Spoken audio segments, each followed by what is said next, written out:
Hello everyone, Assalamu alaikum. This is Sanjida, your favorite modest fashion blogger.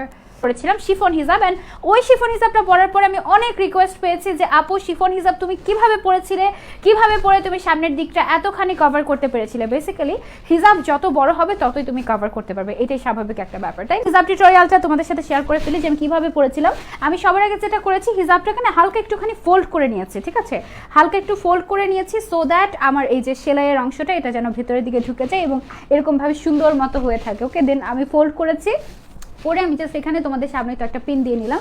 এবার এটা যেন একদম সুন্দর মতো এরকম আর্ট হয়ে থাকে এবং এটাকে কি বলে একটা কোনা হয়ে থাকে সুন্দর মতো, সেই জন্য আমি যেটা করবো আমি একটা এরকম একটা পিন এখানে একদম ইনার ক্যাপের সাথে এভাবে টেনে ইনার ক্যাপের সাথে সেট করে দেবো, ঠিক আছে। এই হিজাবটা এত বড়, এটা হচ্ছে গিয়ে তোমার দুবাই চেরি যে ম্যাটেরিয়ালটা আছে না, চেরি জর্জেট, এটা ঠিক আছে, চেরি জর্জেট দিয়ে এই হিজাবটা মেক করা হয়েছে। This is comfortable. Okay, then আমি যেটা করবো সেটা হচ্ছে গিয়ে আমি এইবার হিজাবটাকে আমি এখান পর্যন্ত উঠিয়ে দেবো। ওকে, আমি যদিও এই সাইডটা আমি বেশি একটা বড় রাখিনি, আরো বড় চাইলে রাখতে পারতাম। এখান দিয়ে উঠিয়ে সবার আগে যেটা করবো আমি একটা কয়েলের পিন দিয়ে এখানে সেট করে দেবো। আমার বেসিক্যালি শিফন অত একটা পছন্দের না, যেটা সত্যি কথা, তোমাদের পছন্দ অনেক আমি জানি, সেই জন্য আমি বললাম যে মোস্ট রিকোয়েস্টেড একটা হিসাব টিউটোরিয়াল নিয়ে আমি আজকে আসছি।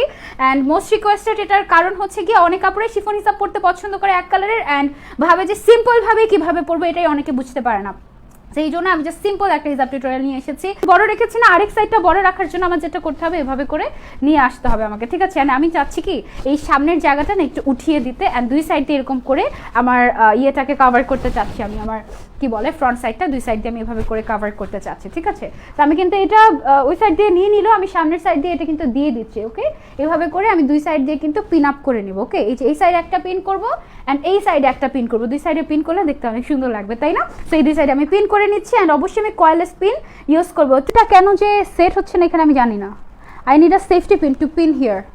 তারা একটা সেফটি পিন দিয়ে এখানে পিন করি, ঠিক আছে। আমি এই সাইডে পিন দিয়ে সেট করে দিচ্ছি। ওকে, চাইলে সামনের দিক দিয়ে বড় করে রাখতে পারবে, বাট আমি চাচ্ছি সামনের সাইডে একটু ছোট রেখে দেন নিচে তাহলে এখানে সামনের যে তোমার ফিতা দিটা আছে ফিতা দিটা এভাবে করে দেখা যাবে। তো আমি চাচ্ছি এভাবে করে একটু পিছন সাইড দিয়ে একটু ঘুরিয়ে দিলেই হবে, ঠিক আছে। যে দেখো এটা হচ্ছে পিছন সাইডটা, দেন এখানে আমি একটা পিন আপ করে দেবো, এখানে আমি একটা পিন আপ করে দিচ্ছি।